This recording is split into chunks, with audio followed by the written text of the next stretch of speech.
So I'm going to be checking out my reaction to a video I recorded decade ago on my projector. It's a 120-inch image here. So this is the Amiga version.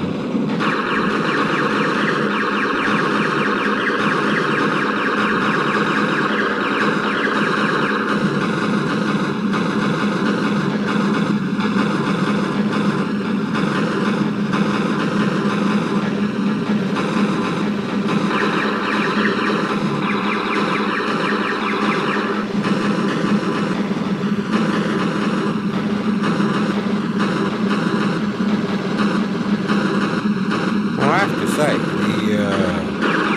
the pillars on the front window there, they really draw you in.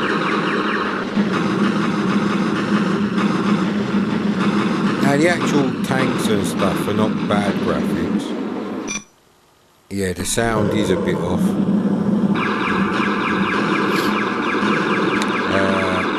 That was the capture from the Amiga or something.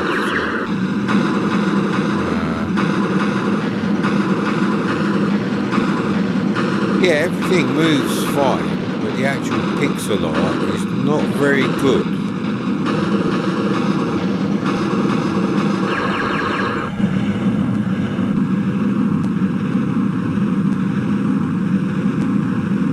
I mean, the mountains in the background just look like medium resolution Atari ST palette kind of thing.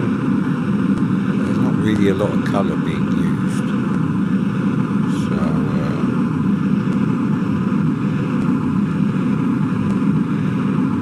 yeah. God knows what I was doing.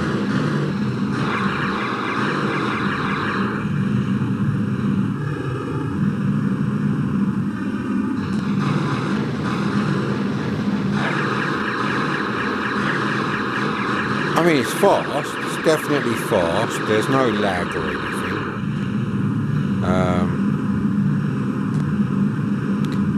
The sound effects are fine, there's nothing wrong there. The graphics themselves are mostly okay. It just doesn't seem enough colours going on. So, luckily for nobody except me, I did the Atari ST version, as well as the Amstrad Apple II C64 and Speccy version. So here we go.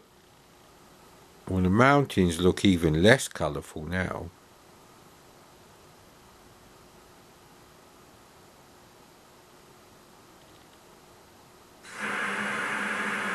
And obviously the sound is going to suffer.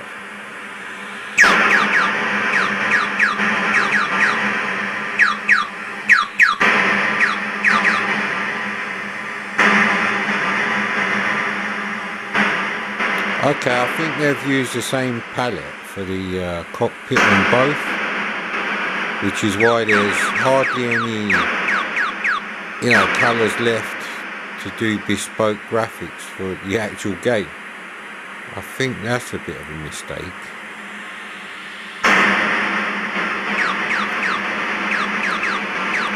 It only seems to be running a little bit slower.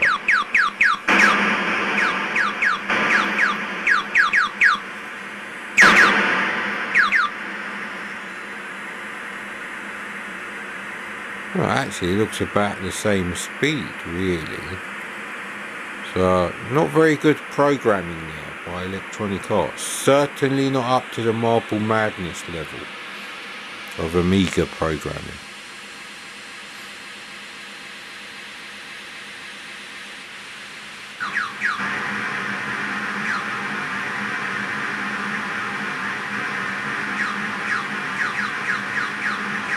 So the graphics did get worse. Okay then. Let's go with the old... Actually, I don't know if I should do... Let's do the Apple II version. You've probably never seen that. So there's no music on the title page. He's fast actually, I have to say.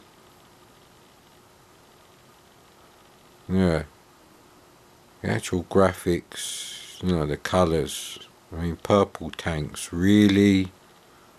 Was this some sort of hip anime thing before that was even invented? Was that, I think, Tank Girl, yeah. But, you know, that's the limitation of the machine. Now, all my Apple emulation stuff got wiped out when the hard drive went bang. So,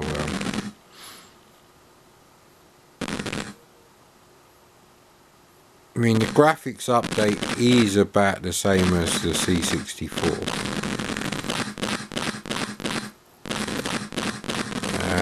Which you might find odd, considering the faster CPU of the Apple II, but the memory is horribly slow for doing, like, you know, bitmap or even character-based graphics. So, you know, on balance, it kind of turns out roughly the same sort of speed. The only thing really similar in the graphics is, you know, the blue and the green and the white for the clouds. Everything else is like different.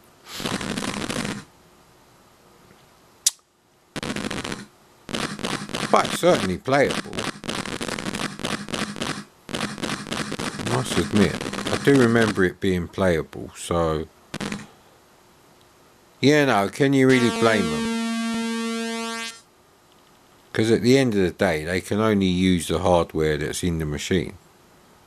I'm no expert on the Apple II, but I think it's a good game for the Apple II, I would say. You know. Okay, so I've seen the Apple II version. Now that you've all recovered from a serious shock, let's check out another unusual version, which would be quite interesting. Now, also what is interesting is there was never an Atari version. The Atari 400, 800, etc.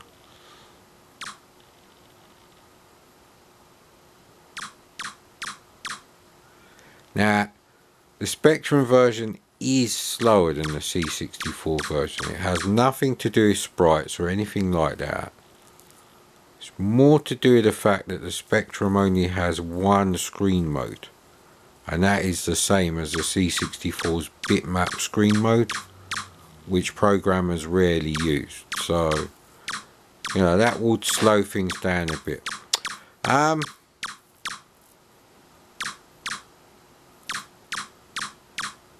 I think maybe if the sky was black and the ground was white, I think them both being the same colour detracts really. If they had done that, I think the graphics would have had quite a nice sort of aesthetic, really. Yeah, it don't really work for me with the sky and the ground being the same colour. I mean, the only bit that isn't black and white is the, you know, the black and red bits that they've set on the attribute colours there for your map screen.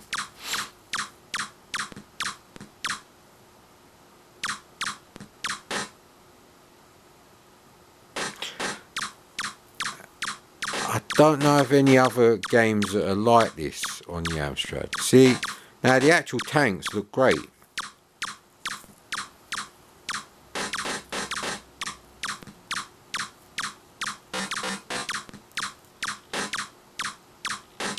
Sound effects are no worse than any other, you know, rubber key Spectrum, 48K Spectrum, however you know them. This is a 48K game, by the way. So they've obviously limited the colour to keep the speed up. Now it's a bit of a shock. I won't be looking at the C64 version because that'll just wipe out any memories I've got. But you know what, all the versions being played on this 120-inch projector screen, you know, apart from you know, the frame update. It's just the design of the cockpit windows. They draw your eyes further into the image. It's really weird. And it's kind of similar to that Network Q RAC rally game I did on the PC via DOSBox on the, you know, the projector and my PC here. Yeah. I mean, if you had a Spectrum, I'd say to you, yeah, give it a try, if you can. I'm not sure you'll like it. I just leave it at that. So this is the Amstrad version now. I didn't play this for very long. Looks like 3¼ minutes. So, did I start recording halfway through a game? No, here we go.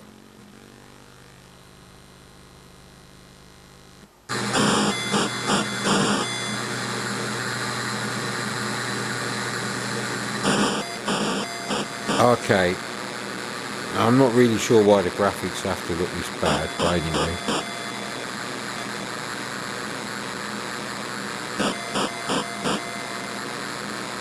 Very slow, it is very slow, I have to say.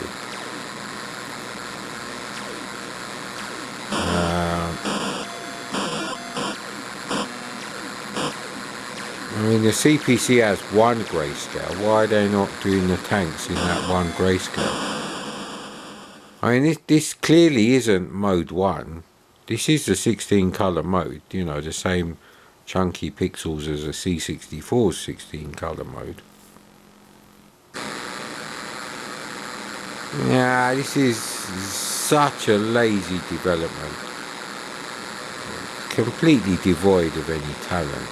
Really, I don't think there's any reason for it to be this slow. Now, of course, the Amstrad has no character screen at all, but you know, it has a CPU 80% as fast as the ZX Spectrum, and you know, you don't have to do all the screen memory, because the cockpit bits never change. I really don't know. Maybe some group, you know, should come along and really try and improve this, optimise this a bit. It's very sluggish to play this version of this. I wouldn't recommend it on the Amstrad because it's too slow. It's the same reason why I never recommend Elite on the C64. The frame rate is abysmal, and you're supposed to be in the thick of the action at 1 frame per second. It's barely managing 1 frame per second. It's really bad bit of coding on the Amstrad. So yeah, the C64 version is the best version. Now, there's no footage of the C64 version, but I know what it's like. Just don't fancy wiping out their memories. Thank you very much.